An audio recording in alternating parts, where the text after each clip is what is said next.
Hello, hello, and welcome to the second episode of the Kickstart Your Health series. I'm very excited, and of course, you guys can always see I like to sing in the intros, so hello. Hello and welcome. So today is the second episode of the Kickstart Your Health series, and in today's episode, we're going to be going over everything that you need to know to create balanced meals. So if you haven't already signed up for the series, make sure you do that. Last week, we went over listening to your body and making sure, you're in tune with your hunger signals, you're eating when you're actually hungry, and how to get a hold on your cravings and on binges and things like that. And today we're going to get a little bit more in depth, in detail on how to really make sure you're getting all of the nutrients that you need out of your meals. So yeah, if you haven't signed up for the Kickstart Your Health series, it's going to be a 6-week series. We're already on week 2. So after today, there's 4 more weeks. The first 3 weeks are all about nutrition. So that's what we did last week, this week, next week. And then after that, we're flipping to fitness. So we're going through everything that you need to know to kind of go over the basics of nutrition and fitness. And the link to sign up for that is in the show notes and in the description. So make sure that you're in there. We're going to be doing the episodes every week, but if you sign up for the series, you also are going to get emailed a recap of what we went over in the podcast episode. You're also going to get a nice quick guide PDF that says everything that we went over in more short point form. There we go. So that you can easily reference back to it and see like your step-by-step guide of everything that you need to do instead of listening back to like a 45-minute podcast, right? It's easier to just have a nice little reference guide. And I do have a couple new offers that I'm coming out with in the next couple of months here. So next Monday, we're starting our nutrition audits, which I am incredibly excited for.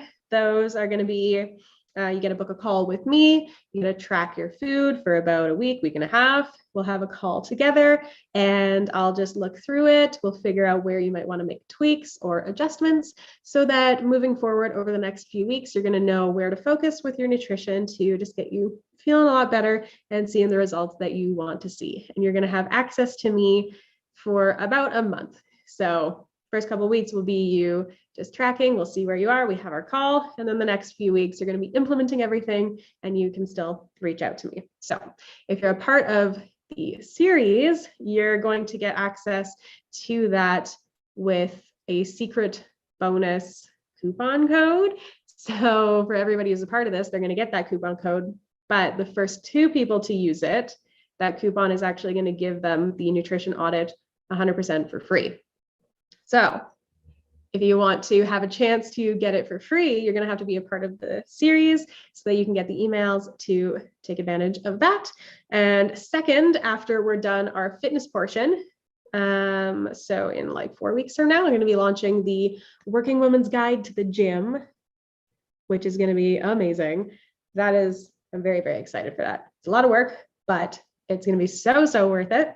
So that's going to be a self-paced course. So it's going to have videos teaching you how to do all of the main lifts in detail, showing you like common mistakes and things that you want to look out for and how to make sure you're doing it properly.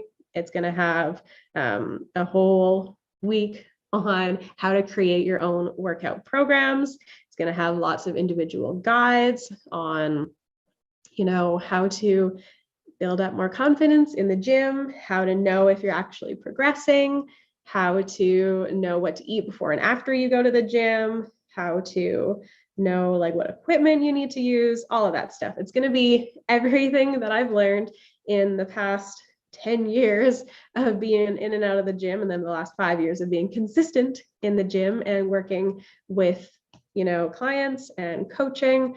There's so much stuff going on in the fitness world. I just wanted to condense it all into a course for you guys so you can go in, learn everything you need to learn, reference back to it when you need to, so that after you've run through this course, it's going to be about 10 weeks, you'll get a 6-week workout plan to start with. And then you'll have, after that, you'll make your own workout plan, which will be 4 weeks long. So you'll have lots of time to get through everything. And yeah, you'll come out of it feeling super confident in the gym. You'll be getting so much stronger. You'll feel like you know what you're doing. And yeah, just feels really good once you kind of found your groove in there and you know what's up. So that is launching November 22nd. So keep your eyes posted for that. And for those of you who are a part of the series, if you sign up for that in the pre-sale, so that'll be like a week before it launches, you actually will get access to me for those 10 weeks. So while you're doing all of your workouts, you can actually send me videos of yourself doing everything, and I will give you critique and form feedback. And this is a really, really big deal, because when you have somebody there watching you and making sure that you're doing everything exactly how you need to, then you can make adjustments and you'll just see progress so much faster. You'll feel a lot more comfortable doing things because you know that you're doing them right. And yeah, so that'll be 10 weeks that you'll get access to me giving you form feedback there. And that's just going to be offered to anybody who's a part of this series. So you will get an email with all of the information there for that. So that is everything that's going on in this series. Make sure you're signed up. There's lots of exciting stuff coming. And I'm sorry I blabbered on for so much there, but I'm just very excited about everything and I don't want you guys to miss out on that. So let's get into today's training. Let me bring up my notes. Okay. So last week we went over, paying attention to your hunger signals and making sure that you're eating enough food, right? So basically what we want to happen in a day is when you're feeling hungry, you eat, right? Now, sometimes, depending on what you eat, it's going to make a pretty big difference on how you feel. Have you ever noticed when you have just like a bowl of cereal and milk and you're already feeling hungry like an hour later, or when you're in the middle of work and you had lunch a few hours ago and it's still a few hours until dinner and you just have like an apple, and again, that doesn't sit with you very long, maybe for only like an hour or so, or maybe not even. So what's happening here is you're not getting in all of the nutrients that you need in order to keep you feeling fuller for longer. So what you want to look for when you're creating meals is to have, first of all, a protein source. So you want to have protein like meats or dairy or protein powder, something that's got a bit of protein in it. Okay, so you want to have a protein source. You want to have a carb source, so a fibrous carb, so like oats or potatoes, sweet potatoes, pasta, rice, things like that. Okay, we want to have a fat source, so olive oil, coconut oil, avocado, eggs have a decent amount of fat in them, nuts, things like this. And fourth is going to be veggies. Okay, so when you're creating a balanced meal, we want to have a protein source, fibrous carb, healthy fat, vegetable. Okay. Now I'm going to go over each of those individually, and let's just quickly talk about why we want to have one from each of these categories. Okay.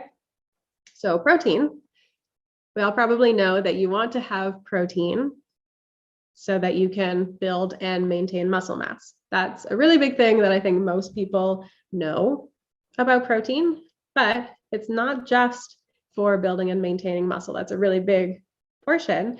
And if you are working on, getting stronger, building some lean muscle, getting toned, working out at the gym, you really want to make sure you're prioritizing your protein and you're getting in protein at every single meal throughout the day. Okay, protein is very, very, very important.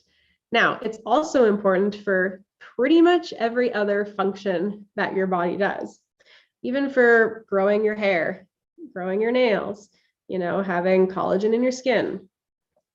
All of these things, all these processes that your body does, even just like repairing skin cells. It's we shed skin, so we're always making new skin. Everything that your body does, it uses protein in some source. And your protein's broken down into amino acids. Those amino acids are used for tons of different things in your body. Okay, so protein, big focus. Some places you can get protein from: meat, fish, seafood. Those are going to be your really big, easy sources of protein. So chicken, turkey, those are going to be like your leaner meats that have less fat in them. You want to have more of those, probably less of the red meats, but a combination is always good. As with everything in your diet, variety is always going to be better because everything has slightly different vitamins and minerals in them. So the more variety you have, the better. So we've got our meats: fish, salmon, tuna, bass, mackerel. Well, there's lots of different kinds of fish: shrimp, crab, lobster. We're getting fancy here. Sushi, those are all great sources of protein. Eggs are going to be really good sources of protein. Egg whites, protein powder, of course. And then you've got dairy, so your milks, your Greek yogurts, yogurt, cheese. All of these are going to have protein in them. Then you've got your vegan and vegetarian options, so your tofu, just like your general meat alternatives that are, packaged as a meat alternative. Those are going to have some protein in them. A lot of beans are going to have protein in them. Even quinoa is going to have some protein. The more vegan vegetarian options, those are typically going to be not purely protein. They're going to be usually like a protein and a carb.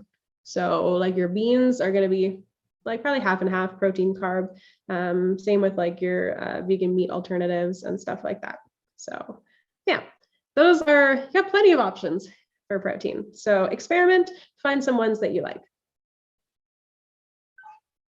And aim for every meal during your day to have some protein in it. A good goal for protein is about 30 grams of protein, or you could just say like a fist. So a fistful of chicken, fistful of ground beef, fistful of eggs, let's say 2 eggs. Just a general idea about a fistful. If you are tracking your food, 30 grams of protein about is a good estimate for all of your meals. Okay, so once you've got your protein source, then you want to make sure you have a fibrous carb source. Now you want to make sure you have carbs for energy and focus during the day. Carbs are often going to be something that your body uses during the day to fuel itself for all of the tasks that you do during a day, especially for your workouts. So you really want to make sure you're getting in plenty of carbs for your workouts. This kitty cat just really wants to snuggle me right now.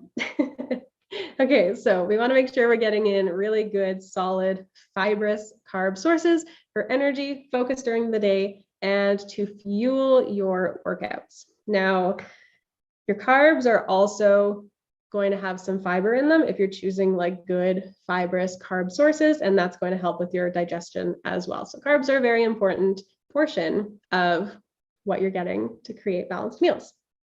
So examples for your carb sources: oats, rolled oats. We want to stick to, when we're choosing our carb sources, things that are very minimally processed. The more processed the carbs are, the quicker your body is going to digest it, and the more likely your body is to just convert it to fat for storage, for energy for later. Whereas if it is a slow absorbing carb, your body has time to, use the energy from it instead of having to store it for it later. So with something like oats, you'd want to go for rolled oats that actually take a while to cook rather than quick oats, because quick oats are not going to sit with you for very long, and there's a much greater chance of your body just being like, okay, we don't need this right now, let's put it away for storage for later, and your body uses fat as storage for excess energy.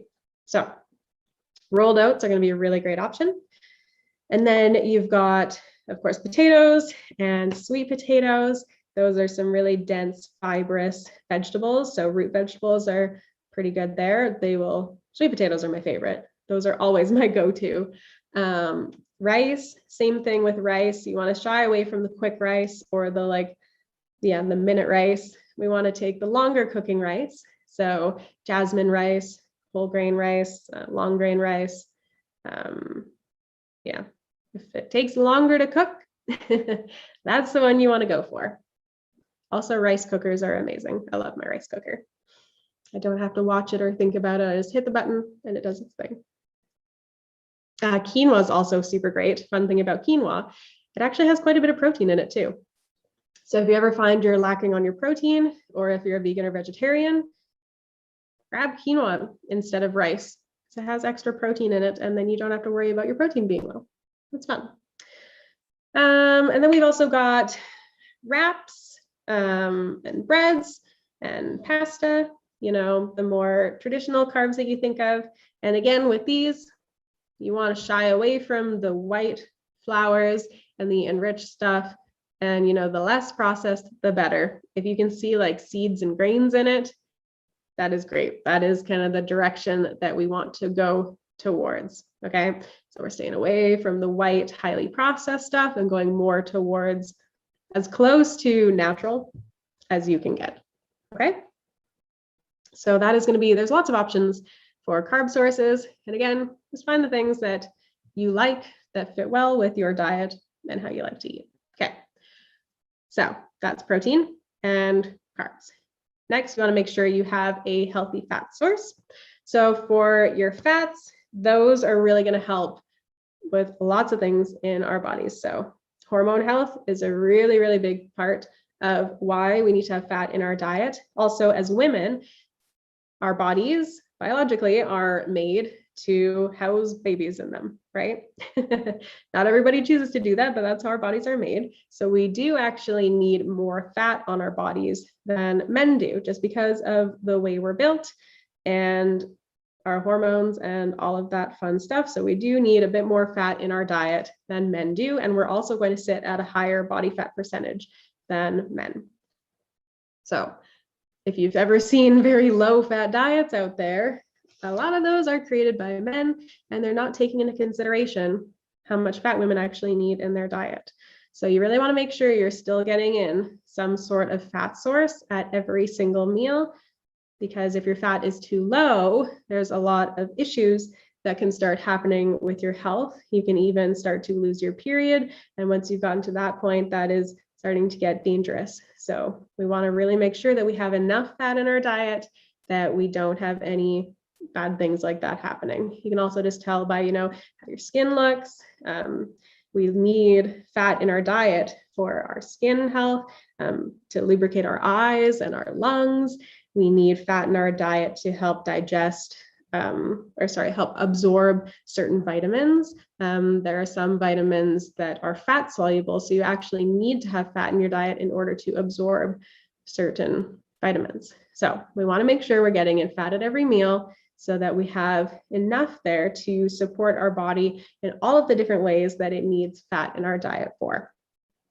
Okay, so fat is pretty easy to get into your diet. You don't need much of it. It's actually a pretty small amount that you'll need at every meal, because fat has a little bit more than twice as many calories per gram than protein and carbs. So that's why fat is such a good energy storage, because it doesn't take, like, a very small amount of it can have quite a bit of calories. So that's why our body likes to store fat for extra energy in case we ever need it, right? So you want to do probably about a tablespoon-ish, a thumb of fat at every meal. So whether that's just drizzling some olive oil on top or cooking with olive oil or coconut oil, a lot of meats will already have fat in them.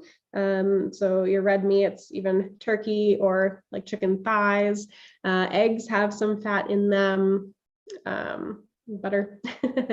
Avocado is a really good source of fat. Chia seeds, hemp hearts, lots of nuts.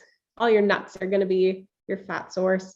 I'm sorry to break it to you, but nuts aren't really a protein source. They have a small amount of protein in them, but they're mainly a fat. So if you're adding in nuts into any of your meal, about a tablespoon is plenty for your nuts. Yeah, so those are going to be some really good sources of healthy fats. Oh, there's also lots of fatty fishes that are really good, like salmon is a really, really good fish to add into your diet.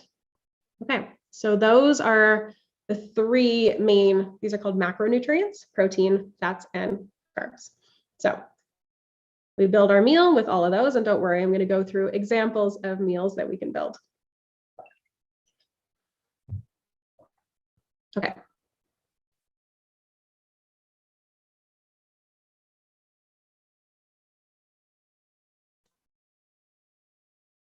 So after you have your vitamins and minerals, which are going to come from fruit and veggies. So a good rule of thumb is that you want to, what I call, eat the rainbow.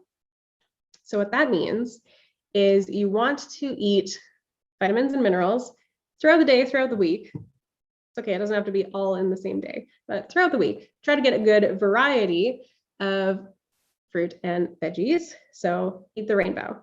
So you get something from every color of the rainbow. And this is because each different color of vegetable actually contains slightly different vitamins and minerals in them.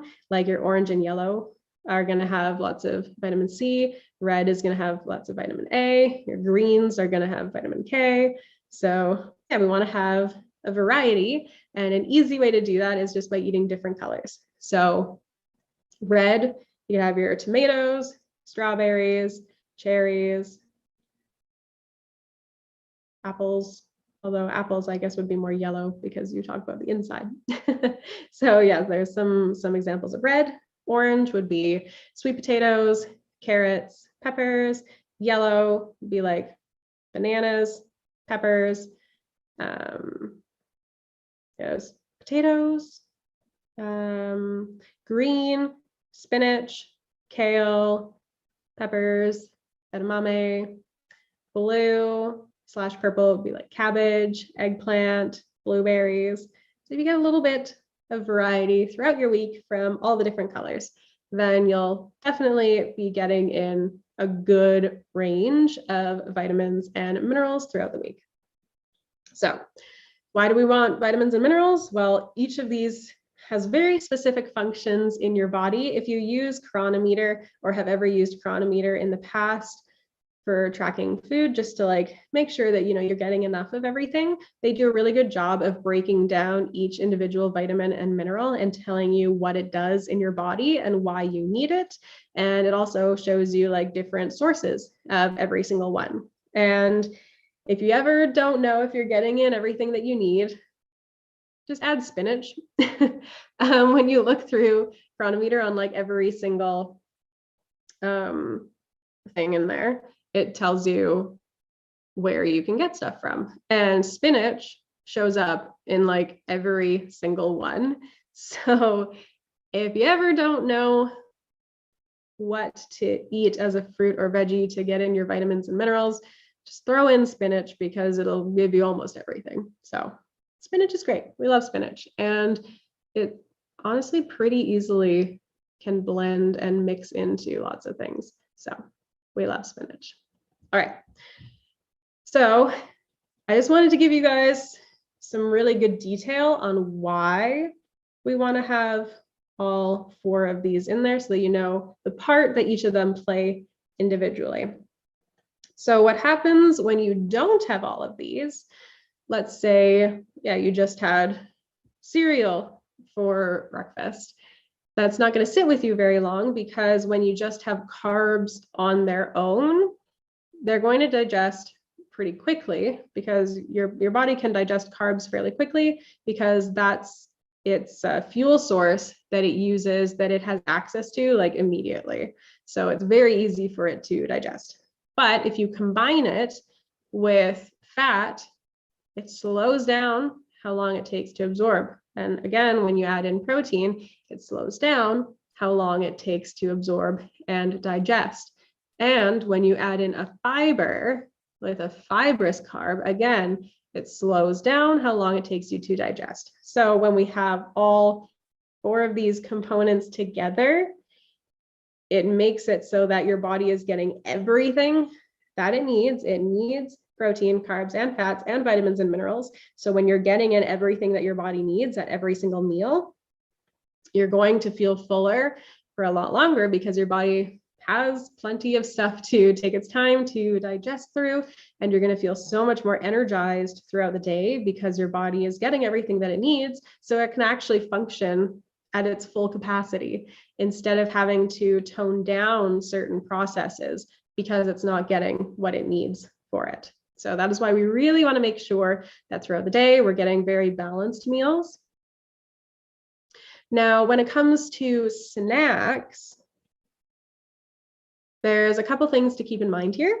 So let's say you get hungry between lunch and dinner. I feel like that's fairly common because a lot of times we have lunch around like noon, and sometimes we won't even be home for dinner until 6 or 7. And that is a very long time to go between meals. And a lot of times we'll just have a small snack when we're at work. But often what we choose for snacks is maybe like fruit or veggies or a granola bar. And these are often only like 100 or 200 calories. And a lot of times they're also just going to be carbs or just carbs and fat. And we're missing a lot of these other components that create a well-balanced meal. So it's not going to sit with you very long. And by the time you get home, you're still pretty hungry and probably starving. And it's easy for you to overeat or to like find other snacks before you actually get to sitting down and eating dinner. So what I suggest here is to actually plan like a second lunch or like a small meal in between lunch and dinner, because that's a very long time in between. And even if it's just like a 300 or 400 calorie meal, or something really simple like Greek yogurt with maybe some berries or bananas or like granola or veggies and hummus or apples and peanut butter. So as long as you're combining at least a few of these different macronutrients, you're going to be feeling fuller longer, and you'll actually be able to make it to dinner and not feel starving, but feel hungry enough that you can eat and you can be more in tune and aware of your hunger signals. So let's go through some examples for you guys. So for breakfast, I've got 3 examples of each of these, just so that we can kind of start the wheels turning and see how this works when you're actually putting together meals. So for breakfast, you could do oats. So if you're doing oats, our carb source is going to be our oats, right? And if we choose rolled oats, that is a nice carb source with some fiber, and that's going to sit with us pretty long. Now, at this point, we only have a carb, so we still need to add vegetables or fruit. Probably going to add fruit to my oats. We could add some protein, and we got to add some fat. So for protein, you can add just egg whites. Those mix in pretty well to oats, or even just protein powder. And there you go, you've bumped up your protein. Okay, now what about for a fat? You could add nuts. Walnuts are often really yummy in oats, or peanut butter, or coconut oil. If you want like a little bit of coconut in there, you could even do some dark chocolate. Dark chocolate is actually pretty good for a healthy fat source. And then for your fruit, bananas, berries, strawberries, blueberries, those are all going to be really great options. So there you go. Instead of just having plain oats with cinnamon or something, now you've got oats that are going to fill you up for a little bit longer and last throughout the day. You could also do scrambled eggs. So eggs on their own are going to be a pretty good source of both protein and fat. So we're already good there. Now, what about for carbs? You could make like a frittata if you wanted and add in some potatoes in there, or have some like homemade hash browns on the side. Or you could make a wrap, which is what I like to do. So I will make scrambled eggs with salsa, throw in some maybe peppers or spinach. I'll usually put on a bit of cheese just because I like my eggs with cheese, and put it in a wrap. And there you go. You've got your veggies from the salsa and peppers and spinach. You've got your protein and fat from the eggs and cheese, and you've got your carbs from the wrap. There you go. There's another easy one. Then you've also got toast. When we're choosing bread, again, we don't just want white bread. We want more seedy, grainy breads. I like the Dave's Killer bread. Also the Silver Hills sprouted breads are also pretty good. And I'll usually cook up a couple pieces of toast, and then we can do avocado toast because avocado toast is amazing.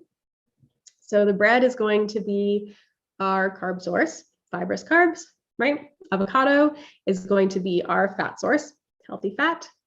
It's also going to be our fruit veggie source because avocados are a fruit and they've actually got lots of vitamin K in them because they are green. And our protein source, we're going to top it with some salmon or poached eggs. And there you go, another well-balanced meal. So those are a few options for breakfast. I've got a few more for lunch, dinner, and snacks, just so that you've got lots of options and we can see how this goes. I'll just read through them, but I think we are starting to get the general idea of how this works. So for lunch, if you're building a salad, choose mixed greens and spinach. There you go, your veggies. You can add chicken in there for some protein, sweet potato for some carbs, or even maybe some quinoa for some carbs, or potatoes, dried cranberries for some extra sweetness and flavor. Doesn't always have to be a part of each of these categories. It can just be to taste good. As long as you still have all of the other categories hit. So dried cranberries, we're gonna do honey mustard sauce or dressing, again for flavor, and some pecans. So we've got chicken for protein. We've got our greens, mixed greens for veggies, sweet potatoes, and cranberries for your carbs, and your pecans for some extra fat in there. For dinners, we've got stir fries, are super easy. So just fry up any vegetables that you like. I've got peppers in here with pineapple because I like sweet and savory together. So a lot of times when I make up my meats, I actually like to have some sweetness in there. So we got peppers and pineapple, and I'm gonna do some beef in there, like some beef cubes. And then we're gonna do a teriyaki sauce with some rice. So that's just yummy. So we've got our pineapple and peppers for our veggies. We've got our beef for both our fat and protein source, and then rice for our carb source. And there you go. So those are a few different ideas for some breakfast, for some lunch, for some dinners, and of course do what you enjoy. The more variety you can have, the better, and just start experimenting and figuring out, what works well for you. And then we've also got some snack ideas. I did give you a few already, but yeah, so Greek yogurt with protein powder. If you want extra protein in there, Greek yogurt already has quite a bit of protein. You can throw in some berries, some nut butter, bananas, granola, just get in some extra fruit in there for some vitamins and minerals, some granola or bananas for some carbs. Super yummy, one of my favorite things to eat. You can also do veggies and hummus, so carrots and hummus, celery and hummus. What else goes good with hummus? I just really like carrots and hummus. Yep, very yummy, great snack. And your hummus is actually a good source of all three. It's got some fat in there, it's got some protein in there, and some carbs. So there you go, an all-in-one. Apples and peanut butter. Peanut butter is mostly going to be fat, a little bit of protein in there, but if it's just for a snack, it'll definitely help tie you over. And then of course, protein bars or protein drinks. Just if you really don't have anything or you just need something quick that's already made for you, those are an okay option as well. So that is going to be how you create balanced meals and why we like to create balanced meals. So what I would do is I would go through and today, tomorrow, over the next few days, just keep track of what you eat during the day. You don't have to track it in an app or anything, but just be mindful of what you're eating. So write down like, this is what I have for breakfast, for lunch, for dinner, if you have any snacks, and pay attention to when you're feeling hungry and how hungry you are, okay? And see if there's anywhere that you can add in an extra meal, an extra snack, or, you know, just like a small meal, especially like between lunch and dinner, or even in the evenings when you're feeling hungry. Okay, so do that. Make sure you're eating often enough during the day that you don't have any times during the day where you're absolutely starving. Okay, and then I want you to take a look at what you eat for your meals. So take a look at what you eat for breakfast and double check, are you getting in a protein source, a carb source, a fat source, and some sort of vitamins and minerals? If you're not, see what you can do to bump those up, okay? If you're having, you know, just a bowl of cereal for breakfast, see what you can do to change that, okay? Maybe you could switch that out and do something completely different, or you could just adjust what you're already doing. So it's kind of hard to make a bowl of cereal more balanced, but let's see what we can do. So let's say you mix a bit of protein powder in with your milk before you pour it on your cereal, okay, so that you're having more protein in there. There you go. There's one thing you can do. You're definitely getting carbs from your cereal, and you could choose a cereal that has less like fast absorbing carbs. So something that's got a few more grains in there, or nuts or seeds or anything like that. You could also just add in some bananas and blueberries or strawberries. So there you go. You've got some fruit in there. Okay. And you could throw in some nuts, add in a little bit of almonds, and there you go. Much more balanced than what it was before. And that should be able to sit with you a little bit longer. Okay. Let's see. Yeah, so go through all of your meals, see where you might be able to make some changes, and just do small adjustments that feel good to you, that you feel like are going to work. So that is going to be your homework for this week. Just pay attention to what you're eating during the day and make adjustments to your meals so that you're getting in a protein source, carb source, fat source, and some sort of vegetable or fruit during your meal. All right, so that is what I have for you guys today. Thank you so much for hanging out. Remember to follow the link in the description or in the show notes, and that will take you to sign up for the Kickstart Your Health series. If you're already a part of it, keep an eye out on your email for later today for the recap and the quick guide for today. And I will see you all next week. Thank you so much for hanging out. We will chat later. Goodbye, my friends.